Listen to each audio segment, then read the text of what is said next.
A whole new global talk show, Newstellers. Let's meet our panelists.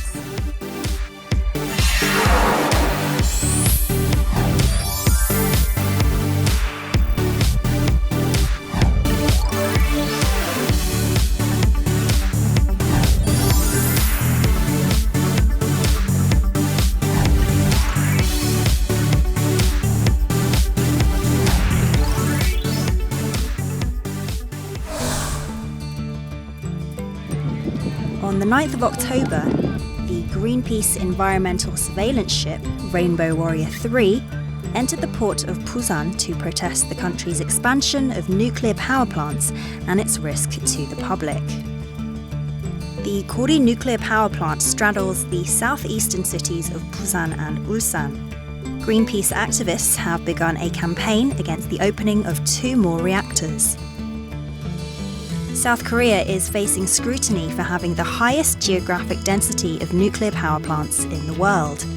Greenpeace Korea is prioritizing this anti-nuclear campaign. By the end of 2016, South Korea carries the risk of having the greatest growth in nuclear generation. Since there's so many nuclear power plants packed so tightly together around Busan, we believe that building another nuclear power plant so close is just crazy. We think that Korea should begin thinking about getting its energy from renewable sources like the wind and the sun.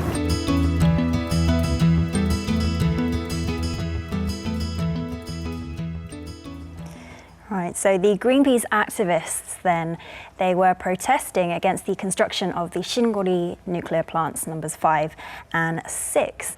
What are your thoughts on the expansion of nuclear power plants in Korea? Well, I'm totally in favor that Korea has to expand their nuclear energy because Korea has a really high demand of electricity. Indeed. And they have to produce it in a clean way. And in the case of Greenpeace in Korea, I was talking to them, I was writing an article about that issue, and they have several concerns about the safety of nuclear energy in Korea because there were a lot of cases of corruption, and they were very concerned about that corruption can lead someday to an accident in nuclear energy.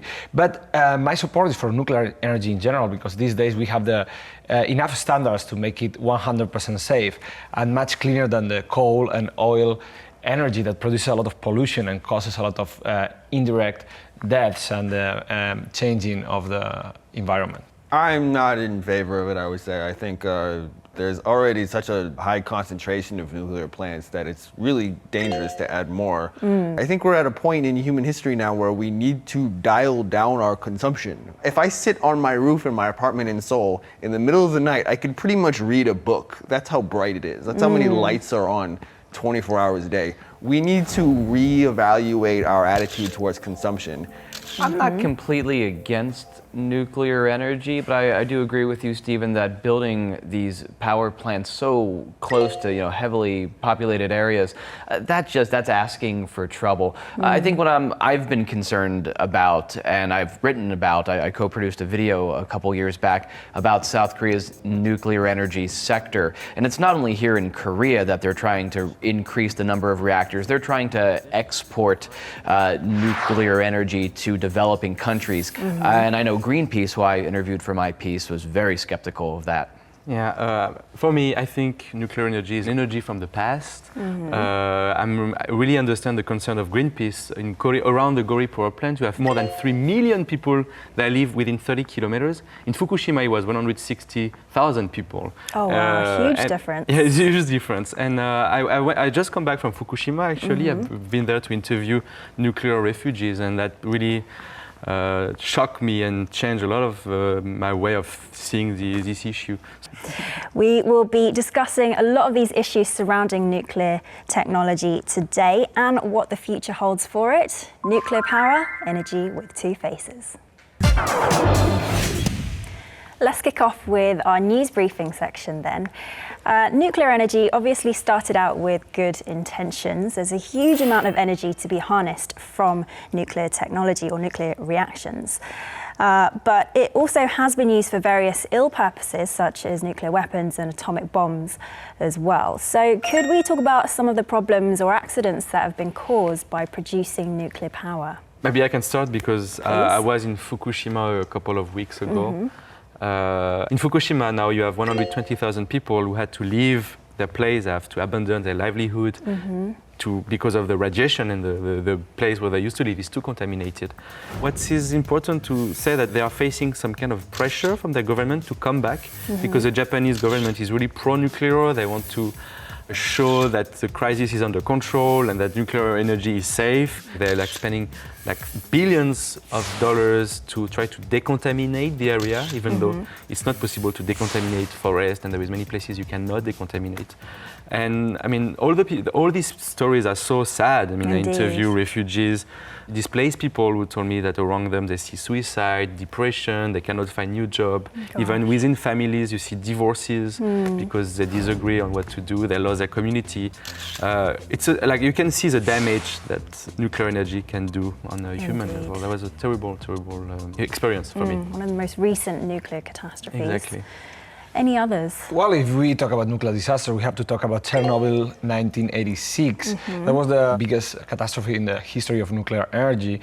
The reactor went out of control. The reactor exploded for some failures, both of the reactor itself and some human mistakes. 30 people directly died, and a whole place in the world was contaminated. And in that place, the people who were living there, they had to move to different places. People in the surrounding areas were having much more cancer and some kind of diseases. So that was the big warning for the human being about nuclear energy. Sure, and of course the concern continues even beyond the nuclear power station itself. It's what to do with all the spent fuel rods, the nuclear waste that producing nuclear energy leaves behind. This was a very big controversy in the US for many years, where Washington wanted to create a storage facility underneath Yucca Mountain in the state of Nevada. And I mean, there were just many protests, needless to say, a lot of environmental concern. But once President Obama took office in 2009, that project was defunded, and Yucca Mountain, even though work had begun to make the storage facilities, that project is now finished. I think anyone who's interested in Chernobyl, as Ata mentioned, would do well to read Voices from Chernobyl by Svetlana Alexievich, who's a Belarusian writer who recently won the Nobel Prize.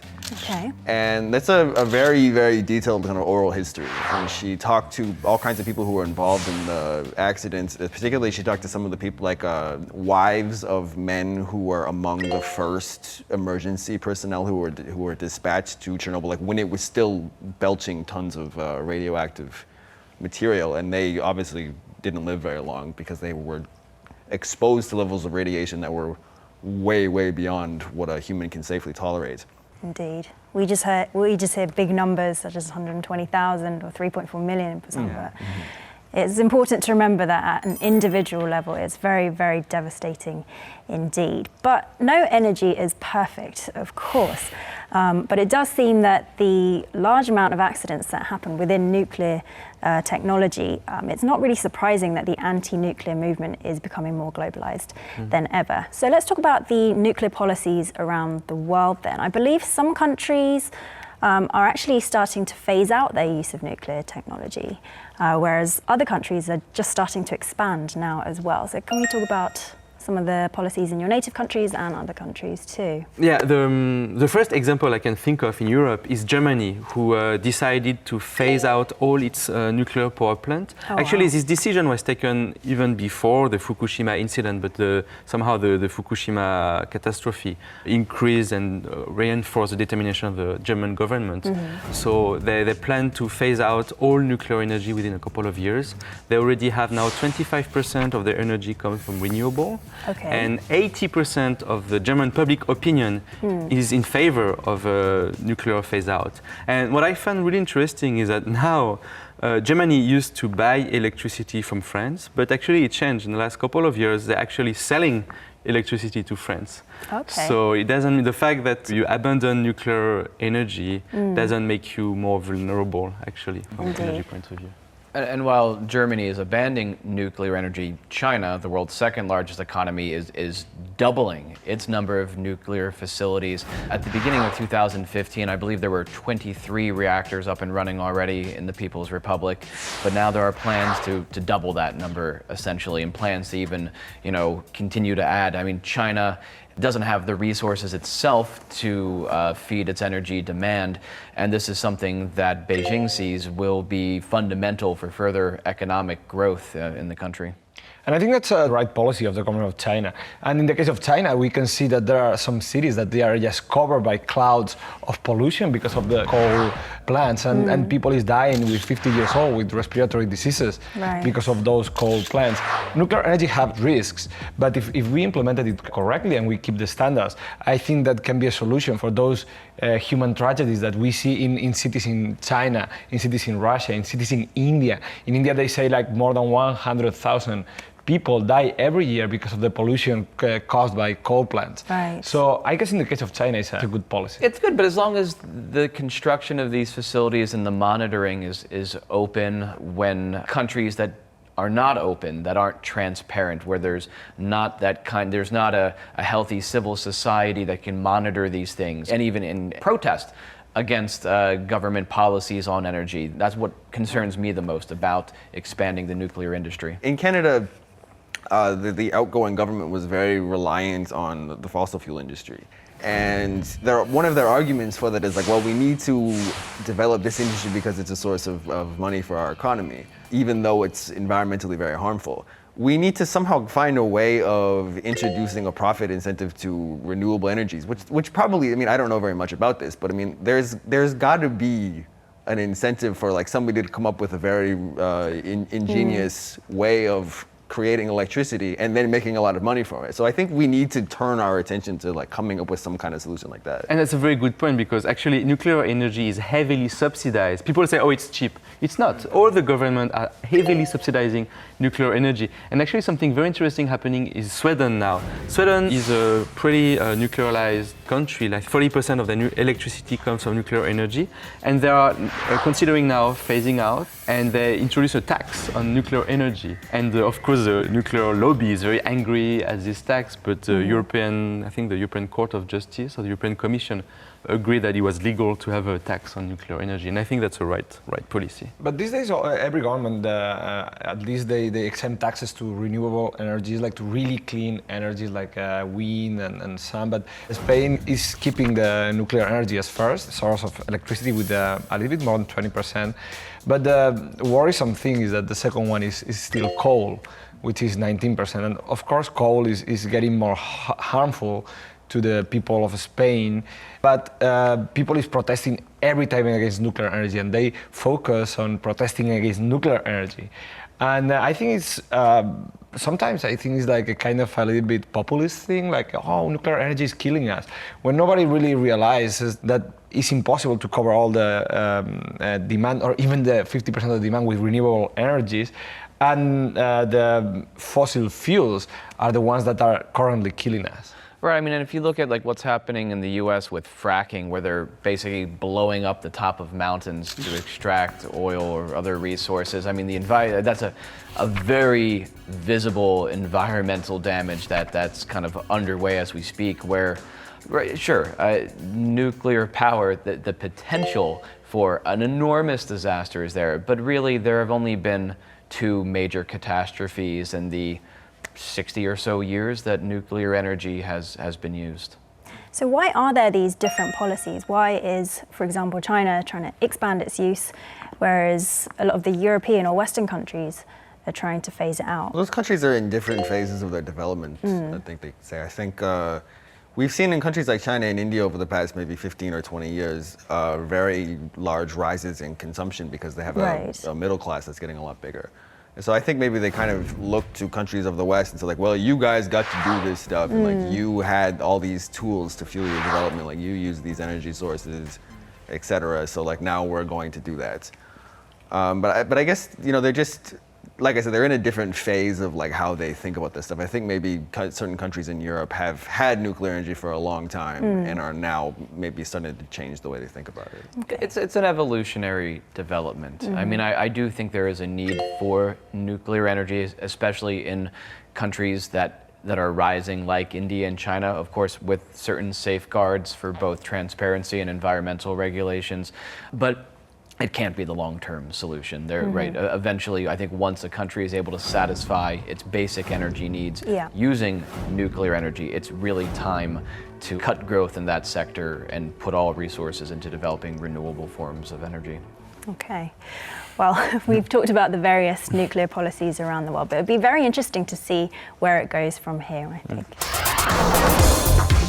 Well, the controversy over the safety and efficiency of nuclear power, as well as the issue of waste disposal, seems to be a bit of a never-ending debate. But it is true that nuclear energy helped to push industrialization around the world as well. And this week, I have a very special clip for you showing how powerful nuclear energy can be. So let's take a look. Astro Boy, the famous Japanese robot character, uses nuclear power as his energy to beat enemies using 100,000 horsepower strength, which is enough to get 200 vehicles moving. Considering he only weighs 30 kilograms, he possesses an incredible amount of strength. Potentially bigger than Iron Man? I think so. Is it safe to be around Astro Boy? I'm not quite sure. What are the rate? Need an isometer to. Now I'm convinced. Okay, I'm pro-nuclear now. So a bit of a light-hearted take on nuclear power. But in all seriousness, how beneficial can nuclear power be to us? Well, I guess the most obvious advantage of nuclear power is that it doesn't emit carbon.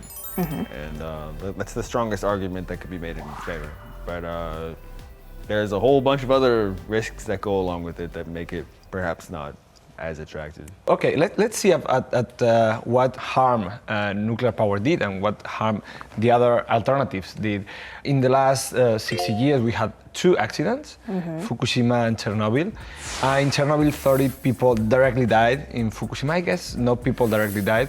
In Chernobyl, some other people died and had cancer diseases, maybe tens of thousands of people.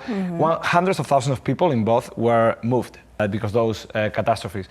In the case of fossil fuels, oil and coal, according to a lot of different studies from different research centers, hundreds of thousands of people died every year, directly caused by the emissions of those fossil fuel plants. Millions of people died because of oil and coal electricity production. So we have the results there, and I think we should start to focus about how can we end with those fossil fuels instead of end with nuclear energy.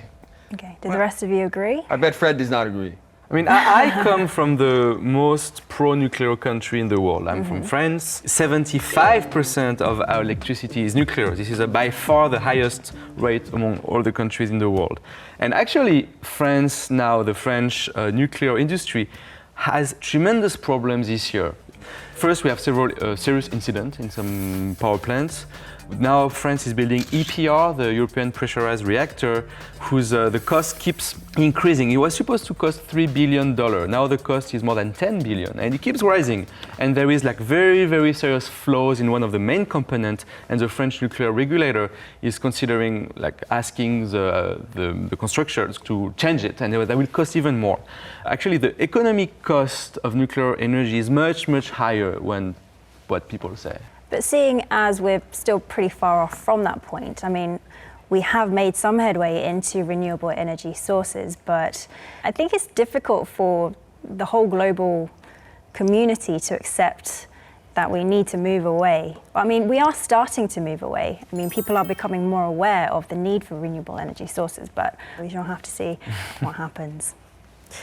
All right, we have been talking about nuclear energy this whole episode, but if we were to be scientifically correct, we should really call it nuclear fission energy. We're going to hear now from a nuclear engineering professor who's going to give us a detailed explanation on a related but still undeveloped technology. Nuclear fusion is nothing more than fusing, or basically putting 2 elements together, in this case, hydrogen atoms, or actually nuclei. Things, they're just 2 light, and they are repelling from each other. Actually, mostly pros, because of this fiasco and problem with nuclear fission, which is currently dictating the current fleet of nuclear reactors because of radioactivity. And in comparison, nuclear fusion is rather clean. The key has to do with who is going to maintain, sustain this reaction longer than now. It's currently 10 seconds, 20 seconds. That's not good enough, just a science fiction. We have to move over to science reality. Then we should be able to do this maybe 1 year, 2 years.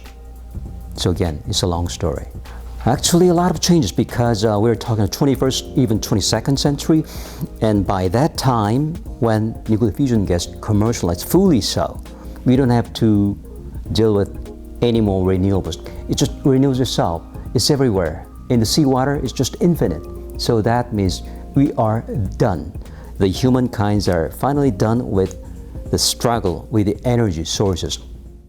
So nuclear fusion energy, the science of putting two atoms together rather than splitting them apart, as in nuclear fission energy, is often called the dream energy because it follows the same energy generating principle as the sun, and it leaves little to no waste.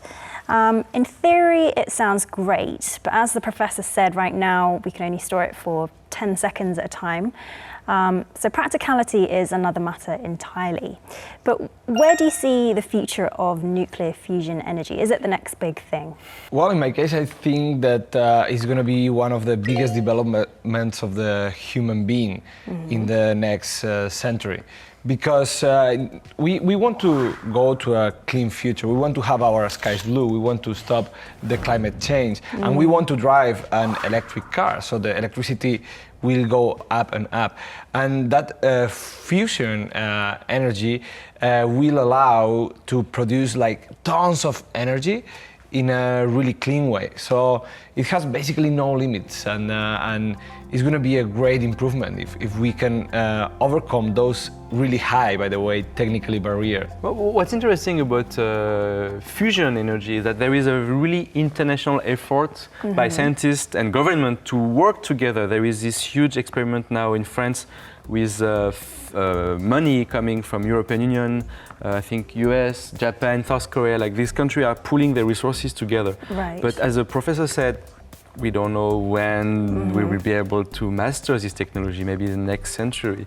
If the scientists manage to succeed, that would be amazing, but so far we have to find solutions. So with any new technology, there will always be a lot of issues to iron out, especially this one, as we've seen. But the big question is, do you think we can ever have a peaceful coexistence with nuclear energy? Not as long as there's this really scary risk. I mean, like as long as nuclear plants and like the production of nuclear energy carries this horrific possibility that we've seen in Chernobyl and Fukushima. I mean, of course those accidents are rare, but as long as they remain a possibility, I think there's always going to be resistance to nuclear power. Okay. And as well, another issue that we didn't discuss so far is that nuclear civil energy is somehow linked with military nuclear too. Like if you develop the technology to have nuclear civil energy power plant, then you're developing technology to make weapons, and this is impossible to delink completely.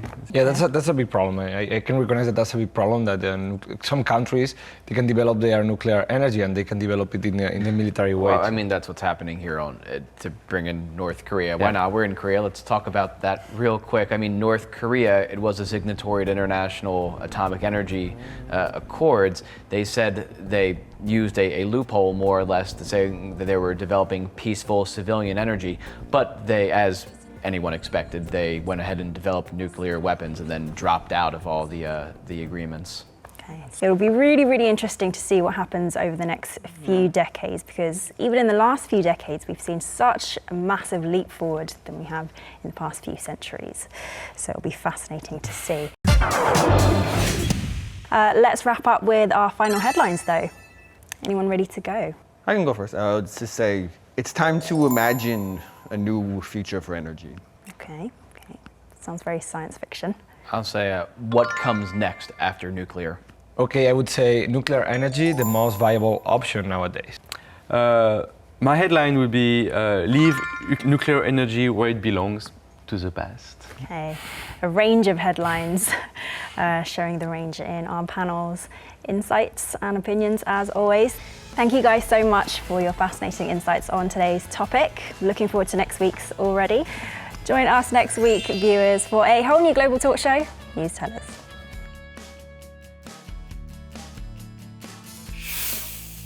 We will be open for any opinions or requests on our official website as well as our Facebook page.